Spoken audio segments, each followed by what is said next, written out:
நண்பரின் தலையில் அம்மிக்கல்லை போட்டுக் கொன்ற இளைஞர்.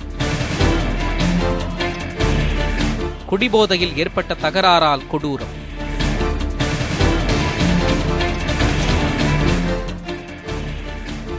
புதுச்சேரி முன்னாள் அமைச்சர் சிவக்குமார் கொலை வழக்கில் திருப்பம். கொலையில் ஈடுபட்ட முக்கிய குற்றவாளிகள் 2 கைது.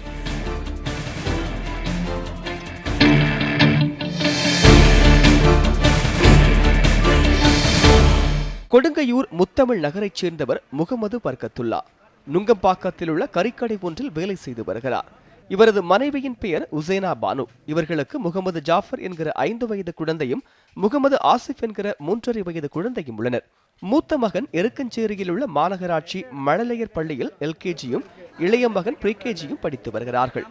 இந்நிலையில் உசேனா பானு தனக்குள்ள தைராய்டு பிரச்சினைக்காக 2 வாரங்களுக்கு முன் ஸ்டான்லி அரசு மருத்துவமனையில் கொடுத்த இரத்த ஆய்வு அறிக்கையை வாங்கவும், தனது மூத்த மகன் ஜாஃபருக்கு தொண்டையில் சதை வளரும் பிரச்சினைக்காகவும் தனது 2 மகன்கள், தனது அக்காள் ஃபைசியா பானு மற்றும் அவரது மகள் ரேஷ்மாவுடன் வந்துள்ளார். இதையடுத்து ஃபைசியா பானு தனது மகள் ரேஷ்மாவுடன் உசானாவின் மூத்த மகன் ஜாஃபரை ஸ்டான்லி அரசு மருத்துவமனை எதிரில் உள்ள குழந்தைகள் பிரிவுக்கு அழைத்துச் சென்றுள்ளார்.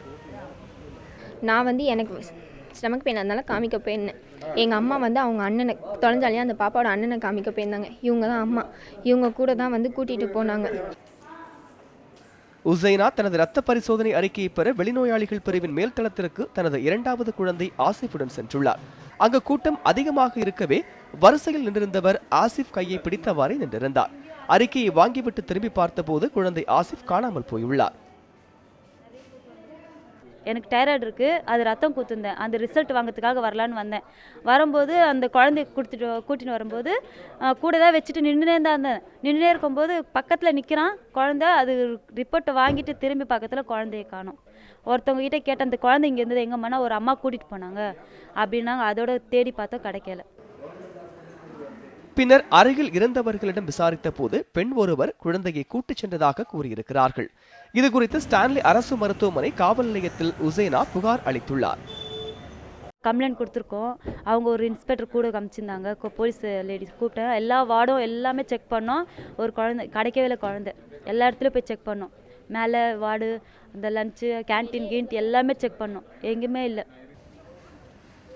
இதையடுத்து வண்ணாரப்பேட்டை போலீசார் சம்பவ இடத்திற்கு வந்து சிசிடிவி காட்சிகளை ஆய்வு செய்து விசாரித்தனர். இந்நிலையில் குழந்தை காணாமல் போன வெளிநோயாளி பிரிவின் மேல்தளத்தில் சிசிடிவி கேமராக்கள் இல்லை எனவும், பாதுகாப்பு குறைபாடே தனது குழந்தை காணாமல் போனதற்கு காரணம் எனவும் குழந்தையின் தந்தை முகமது பரகத்துல்லா தெரிவித்துள்ளார். இந்த இடத்துல தான் மாத்திரை வாங்கியிருக்காங்க. மாத்திரை வாங்கும் போது குழந்தை காணப்படுங்க. சுற்றி முற்றி பார்த்தா கேமராவே இல்லை. ஆனால் கேட்டால் போலீஸ் கேட்டால் கேமரா இருக்குன்றாங்க. இப்போ கேமரா தான் ஏதாவது ஒரு அடையாளம் இருக்கணும். ஒரு அடையாளமே இல்லை கேமராக்கு. அப்போ கேமரா தான் ஒர்க் பண்ணல. எதனா ஒன்று மாற்றி சொல்ல தவிர ரீசனே சொல்ல மாட்டாங்க. அப்போ கவர்மெண்ட் ஹாஸ்பிட்டல் எதுக்கு வரும் எல்லாமே? அப்போ கேமரா இல்லை, எதுவுமே இல்லைன்னா அப்போ வேஸ்ட்டு வரும் கவர்மெண்ட் ஹாஸ்பிட்டலுக்கு. இப்போ கவர்மெண்ட் இடத்துல வேஸ்ட்டு தானே. இப்போ இது பாதுகாப்பு இல்லாமல் எப்படி சார்? இப்போ ஆனால் இங்கே செயின் பிடின்னு போனாலும் சரி, அடிச்சிட்டு போட்டு போனாலும் சரி, கேமரா இல்லை.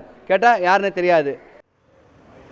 இது தொடர்பாக ஸ்டான்லி அரசு மருத்துவமனை முதல்வர் பொன்னம்பலம் நமச்சிவாயத்திடம் கேட்டபோது, கடந்த 8 ஆண்டுகளில் இதுபோன்ற சம்பவம் நடந்ததில்லை எனவும், ஸ்டான்லி அரசு மருத்துவமனையில் 100 சிசிடிவி கேமராக்கள் உள்ளன எனவும் தெரிவித்தார். அரசு ஸ்டான்லி மருத்துவமனையில் நான் சுமார் 8 வருஷமாக இங்கே வேலை பார்த்துட்டு இருக்கேன். இதுவரை ஒரு குழந்தை காணாமல் போனதாக இதுவரை எந்த விதமான ஒரு புகாரும் வந்ததில்லை எனக்கு தெரிந்து. மட்டுமில்ல இப்போ கூட அந்த குழந்தை அரசு ஸ்டான்லி மருத்துவமனைக்கு நோயாளியாக வரவில்லை. அவங்க அம்மா நோயாளியாக வந்திருக்கிறாங்க. அந்த குழந்தையுடைய அண்ணன் நோயாளியாக வந்திருக்கிறாங்க. அந்த குழந்தை சும்மா கூட வந்த குழந்தை. அந்த குழந்தை அரசு ஸ்டான்லி மருத்துவமனையிலிருந்து தொலைந்து போய்விட்டதாக புகார் கொடுக்கப்பட்டிருக்கிறது. ஸ்டான்லி மருத்துவமனையில் சுமார் 100 சிசிடிவி கேமராக்கள் இருக்கின்றன. அந்த குழந்தை காணாமல் போனதாக சொல்லப்பட்டிருக்கும் அந்த வெளி நோயாளிகள் பிரிவில் சுமார் தரைத்தளத்தில் மட்டும் சுமார் 14 சிசிடிவி கேமராக்கள் உள்ளன. எல்லாம் நல்ல முறையில் அந்த சிசிடிவி கேமராக்கள் இயங்கிக் கொண்டிருக்கின்றன. எல்லா ரெக்கார்டிங்ஸும் இங்கே இருக்கிறது. விரைவிலேயே அந்த குழந்தையை கண்டுபிடித்து விட முடியும் என்று எங்களுக்கு நம்பிக்கை இருக்கிறது. ஸ்டான்லி அரசு மருத்துவமனை பாதுகாப்பை மேம்படுத்த பல்வேறு வகையான நடவடிக்கைகள் மேற்கொள்ளப்படும் எனவும் மருத்துவமனை முதல்வர் கூறினார். இன்னமும் நாங்கள் அந்த செக்யூரிட்டி சிசிடிவி கேமராஸுடைய எண்ணிக்கையை இன்னமும் அதிகப்படுத்த முயற்சி செய்வோம். இன்னமும் செக்யூரிட்டி பர்சன்ஸை இன்க்ரீஸ் பண்ணுறதுக்கு முயற்சி செய்வோம். அவர்களுடைய பொருட்களையும் குழந்தைகளையும் பத்திரமான முறையிலே பாதுகாத்து கொள்ளும்படியான டிஸ்பிளேஸ் நாங்கள் ஏற்பாடு செய்வோம். ஆடியோ விஷுவல் எய்ட்ஸ் மூலமாகவும் இதை விளம்பரம் பண்ணுறதுக்கு நாங்கள் போதிய ஏற்பாடுகள் செய்வோம். குழந்தை காணாமல் போனது குறித்து தெரிவித்ததும் மருத்துவமனை வளாகம் தாமதமாக செயல்பட்டதாகவும் குழந்தையின் பெற்றோர் புகார் தெரிவித்திருக்கிறார்கள். ஸ்டான்லி அரசு மருத்துவமனையில் இதுபோன்ற சம்பவங்களை தடுப்பதற்காக கண்காணிப்பு கேமராக்களின் எண்ணிக்கையை அதிகரிக்க வேண்டும் என்றும் அதனுடைய பயன்பாட்டை உறுதி செய்ய வேண்டும் என்றும் கூடுதலாக காவலர்களை நியமித்து நோயாளிகளுடைய பாதுகாப்பை உறுதி செய்ய வேண்டும் என்பதே அனைவரது எதிர்பார்ப்பாக உள்ளது. நியூஸ் 7 தமிழுக்காக ஒளிப்பதிவாளர் ஸ்ரீநாத்துடன் மணிகண்டன்.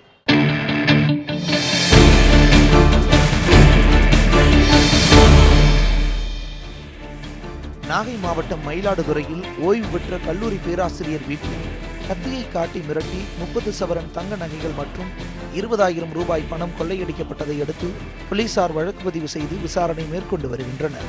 நாகை மாவட்டம் மயிலாடுதுறையிலிருந்து சீர்காழி செல்லும் சாலையில் லட்சுமிபுரம் நகர் அமைந்துள்ளது. இங்குள்ள விவேகானந்தர் தெருவில் ஓய்வு பெற்ற கல்லூரி பேராசிரியர் நடராஜன் என்பவர் வசித்து வருகிறார். இரவு வீட்டில் இவரும் இவரது மனைவி லலிதாவும் உறங்கிக் கொண்டிருந்த போது இரவு 1 மணியளவில் வீட்டின் வெளிக்கதவை உடைத்து உள்ளே நுழைந்த முகமூடி அணிந்த 4 மர்ம நபர்கள் நடராஜன் மற்றும் அவரது மனைவி லலிதாவை கத்தியை காட்டி மிரட்டி அவர்களிடம் இருந்த 30 சவரன் தங்க நகைகள் மற்றும் 20,000 ரொக்க பணத்தை கொள்ளையடித்துச் சென்றனர். இந்த சம்பவம் தொடர்பாக மயிலாடுதுறை போலீஸ் டிஎஸ்பி சேகர் சம்பவ இடத்திற்கு சென்று விசாரணை நடத்தினார். இதனையடுத்து காவல்துறையினர் கொள்ளையர்களை தீவிரமாக தேடி வருகின்றனர். புதுச்சேரி முன்னாள் அமைச்சர் சிவக்குமார் கொலை வழக்கில் முக்கிய குற்றவாளிகளான 2 திருட்டு வழக்கு தொடர்பாக கைது செய்யப்பட்டனர். புதுச்சேரியைச் சேர்ந்த முன்னாள் அமைச்சர் சிவக்குமார் ஜனவரி 3ஆம் தேதி மர்ம நபர்களால் வெட்டி கொல்லப்பட்டார். இச்சம்பவத்தில் ஈடுபட்ட முக்கிய குற்றவாளிகளை காவல்துறையினர் தேடி வந்த நிலையில் கடந்த சில தினங்களுக்கு முன்பு வழிப்பறி வழக்கு ஒன்றில் திருச்சி போலீசாரால் 2 கைது செய்யப்பட்டு திருச்சி சிறையில் அடைக்கப்பட்டனர். அவர்களை திருச்சி போலீசார் விசாரித்த போது அவர்கள் திருச்சியைச் சேர்ந்த இளவரசன் மற்றும் நாகூரைச் சேர்ந்த கண்ணன் என்பதும் புதுச்சேரி முன்னாள் அமைச்சர் சிவக்குமார் கொலை வழக்கில் தொடர்புடைய முக்கிய குற்றவாளிகள் என்பதும் தெரிய வந்தது. அதனைத் தொடர்ந்து இளவரசன் மற்றும் கண்ணன் ஆகியோர் காரைக்கால் அழைத்து வந்து நிரவி போலீசார் அவர்களிடமிருந்து கொலைக்கு பயன்படுத்திய 3 அரிவாள்கள், 2 சக்கர வாகனம் மற்றும் போலீசாரிடம் பறித்து சென்ற துப்பாக்கி ஆகியவற்றை பறிமுதல் செய்தனர். சென்னை விமான நிலையத்தில் கேட்பாரற்று கிடந்த சூட்கேஸ் மற்றும் பையால் பெரும் பரபரப்பு ஏற்பட்டது. சென்னை விமான நிலைய உள்நாட்டு முனையத்திற்கு செல்லும் வழியில் கேட்பாரற்று ஒரு பையும் சூட்கேஸும் கிடந்தன. இதனை சிசிடிவி கேமரா மூலம் அறிந்த பாதுகாப்பு அதிகாரிகள் விமான நிலையத்தில் உள்ள வெடிகுண்டு நிபுணர்களுக்கு தகவல் அளித்தனர். இதனையடுத்து மோப்ப நாய்களை கொண்டு முதலில் சோதனை மேற்கொள்ளப்பட்டது. பின்னர் வெடிகுண்டு கண்டறியும் கருவிகளை கொண்டு வெடிகுண்டு நிபுணர்கள் சோதனை மேற்கொண்டனர். இந்த சோதனையை முன்னிட்டு 100 மீட்டர் இடைவெளிக்குள் பொதுமக்கள் நுழைய அனுமதி மறுக்கப்பட்டது. வாகனங்கள் செல்லவும் தடை விதிக்கப்பட்டது.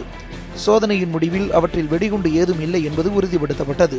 துணிகளும் சாக்லேட்டுகளுமே அவற்றில் இருந்ததை கண்ட பாதுகாப்பு அதிகாரிகள் மர்ம பையை விற்றுச் சென்றவர்கள் பற்றி விசாரணை நடத்தி வருகின்றனர். இதனையடுத்து விமான நிலையத்தில் இயல்பு நிலை திரும்பியது. திருவள்ளூர் அருகே பட்டப்பகலில் வங்கியிலிருந்து 20,000 ரூபாய் பணத்தை எடுத்து வந்த ரயில்வே ஊழியரின் முகத்தில் மயக்க ஸ்ப்ரே அடித்து மர்ம நபர்கள் பணத்தை கொள்ளையடித்துச் சென்ற சம்பவம் அப்பகுதியில் பெரும் பரபரப்பை ஏற்படுத்தியுள்ளது. திருவள்ளூர் மாவட்டம் பொன்னேரி கல்லுக்கடைமேடு பகுதியைச் சேர்ந்தவர் குப்பன். ரயில்வே ஊழியரான இவர் பொன்னேரியில் உள்ள கனரா வங்கியில் 20,000 ரூபாய் பணத்தை எடுத்துக்கொண்டு வெளியே நடந்து வரும்போது இவரை 2 பேர் 2 சக்கர வாகனத்தில் பின்தொடர்ந்துள்ளனர். இந்த நிலையில் குப்பன் ஒரு கடையில் நின்று தண்ணீர் குடித்துக் கொண்டிருந்த போது 2 சக்கர வாகனத்தில் வந்த மர்ம நபர்கள் குப்பன் முகத்தில் மயக்க ஸ்ப்ரே அடித்துள்ளனர். அவர் நிலைகுலைந்து விழுந்த நொடியில் 20,000 ரூபாய் பணத்தை பறித்து சென்றுள்ளனர். பட்டப்பகலில் நடைபெற்ற இந்த சம்பவத்தால் அப்பகுதி மக்கள் அச்சமடைந்துள்ளனர். சம்பவம் குறித்து தகவல் அறிந்த வந்த பொன்னேரி காவல்துறையினர் வழக்கு பதிவு செய்து விசாரணை மேற்கொண்டு வருகின்றனர். திருச்சி விமான நிலையத்தில் நடைபெற்ற அதிரடி சோதனையில் சிங்கப்பூர், மலேசியா, சார்ஜா ஆகிய நாடுகளிலிருந்து கடத்தி வரப்பட்ட தங்கம் பறிமுதல் செய்யப்பட்டது. திருச்சி விமான நிலையத்தில் சென்ட்ரல் இன்டெலிஜென்ஸ் யூனிட் மற்றும் ஏர் இன்டெலிஜென்ஸ் யூனிட் இணைந்து திடீரென அதிரடி சோதனை நடத்தினர். இதில் சிங்கப்பூர், மலேசியா, சார்ஜா ஆகிய நாடுகளிலிருந்து வந்த பயணிகளிடமிருந்து 60 லட்சம் மதிப்புள்ள 2 கிலோ தங்கம் பறிமுதல் செய்யப்பட்டது.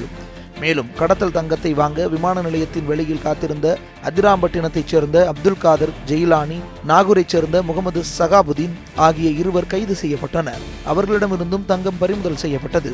இது தவிர சிங்கப்பூரிலிருந்து டைகர் ஏர்வேஸ் விமானத்தில் வந்த சென்னையைச் சேர்ந்த அயூப் கான், காதர் கான் மற்றும் இளையன்குடியைச் சேர்ந்த மன்சூர் ஆகியோரிடமிருந்து 7 லட்சம் மதிப்புள்ள 700 காட்டன் வெளிநாட்டு சிகரெட்டுகள் பறிமுதல் செய்யப்பட்டன. இதுகுறித்து விமான நிலைய வான் நுண்ணறிவு பிரிவு காவல்துறையினர் விசாரணை மேற்கொண்டு வருகின்றனர்.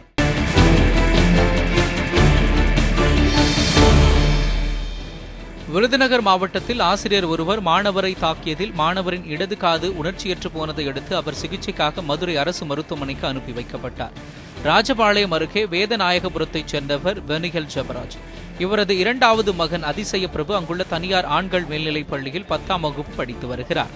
வகுப்பில் இருந்து ஆசிரியர் முத்துராஜ் வெளியே சென்றிருந்த போது மாணவர் அதிசய பிரபு தண்ணீர் குடிப்பதற்காக வெளியே செல்ல முயன்றுள்ளார். இதை கண்ட ஆசிரியர் முத்துராஜ் பிரம்பு கொண்டு மாணவரை கையில் தாக்கியுள்ளார். இதனால் மாணவருக்கு இடது தோள்பட்டைக்கு கீழே கையில் காயம் ஏற்பட்டுள்ளது. மேலும் கையால் கன்னத்தில் அடித்ததில் தற்போது மாணவருக்கு இடது காதில் உணர்ச்சி இல்லை. இதனையடுத்து மாணவருக்கு ராஜபாளையம் அரசு மருத்துவமனையில் முதலுதவி அளிக்கப்பட்டு மேல் சிகிச்சைக்காக மதுரை அரசு மருத்துவமனைக்கு அனுப்பி வைக்கப்பட்டுள்ளார். இதுகுறித்து மாணவரின் பெற்றோர் பள்ளிக்கு சென்று முறையிட்டும் பள்ளி நிர்வாகத்திடமிருந்து உரிய பதில் இல்லை என்றும் மாணவரின் எதிர்காலம் பாதிக்காத வண்ணம் இந்த சம்பவம் குறித்து பள்ளிக்கல்வித்துறையினர் விசாரணை நடத்தி உரிய நடவடிக்கை எடுக்க வேண்டும் எனவும் பெற்றோர் தரப்பிலிருந்து அரசுக்கு கோரிக்கை விடுத்துள்ளனர். சார் வெளியே போனால் கொஞ்சம் நான் தண்ணி குடிக்க போகலான்னு சொல்லி தண்ணி குடிச்சிக்கிறேன். நான் ஒருத்தன் அவன்கிட்ட தண்ணியை வாங்க போனேன். சார் திருன்னு உள்ளே வந்துட்டாங்க. நான் பயந்து போய் கீழே உட்காந்துட்டேன். உட்காந்துருக்கும்போது சார் யாரை கட்டுறா இருந்துச்சு அப்படின்னு சொல்லி கம்பை வச்சு அடித்தாங்க. அடிச்சுட்டு நான் அடிச்சுட்டு நான் அந்த கையில் அடிபட்டுச்சு. அடுத்து எந்திரிச்சிட்டேன். எந்திரிச்சோடனே கையிட்டு அடித்து தள்ளுனார். அடுத்து திரும்பிட்டேன். காதில் சத்துன்னு அடித்து காதில் உணர்ச்சி இல்லை. ரொம்ப வலிச்சிச்சு. அடுத்து நான் பைக்கட்டை எடுத்து அப்படி தூர எறிஞ்சு நீ என் கிளாஸில் இருக்க வேண்டாம், நீ எப்படி பறிச்சுடுறேன்னு பார்ப்போம் அப்படின்னு சொல்லி என்னை வெளியே வர அடித்து நான் வெளியே போய் கொஞ்சம் நின்னேன். அது வெளியே யாரை கட்டுறா வெளியே நிற்க அப்படின்னு சொல்லி அடித்து இங்கேருந்து பல்லேருந்து தள்ளி அடித்து வெளியே கொண்டு வந்துட்டார். கடலூர் மாவட்டம் நெல்லிக்குப்பம் காவல் நிலையத்திற்கு உட்பட்ட பகுதிகளில் கொள்ளை சம்பவங்கள் அதிகரித்துள்ளதால் அப்பகுதி மக்கள் அச்சத்தில் உள்ளனர். கடலூர் அடுத்த மருதாடு கிராமத்தில் வசிக்கும் விவசாயி பாலகிருஷ்ணன், இவரது மனைவி தேவா, இவர்களது 2 மகன்களும் வெளியூரில் வசித்து வருகின்றனர். இந்த நிலையில் பாலகிருஷ்ணன் திருப்பதி கோவிலுக்கு சென்றார். இதை அறிந்த மர்ம நபர்கள் இருவர் அன்றிரவு வீட்டின் கதவை உடைத்து உள்ளே புகுந்தனர். பின்னர் வீட்டில் தனியாக இருந்த தேவாவை கொள்ளையர்கள் கத்தியை வைத்து மிரட்டி வீட்டிலிருந்த 40 பவுன் தங்க நகைகள், வைரக்கம்பல், 50,000 ரூபாய் பணம் ஆகியவற்றை மர்ம நபர்கள் கொள்ளையடித்து சென்றனர். இந்த கொள்ளை சம்பவம் தொடர்பாக நெல்லிக்குப்பம் போலீசில் அளித்த புகாரின் அடிப்படையில் சம்பவ இடத்திற்கு விரைந்த போலீசார் விசாரணை நடத்தினர். சித்தரசூரில் நடந்த கொள்ளை சம்பவம் பரபரப்பு அடங்குவதற்குள் அடுத்த நாளே மற்றொரு கொள்ளை சம்பவம் நடைபெற்றிருப்பது அப்பகுதி மக்களை பெரும் அச்சத்தில் ஆழ்த்தியுள்ளது.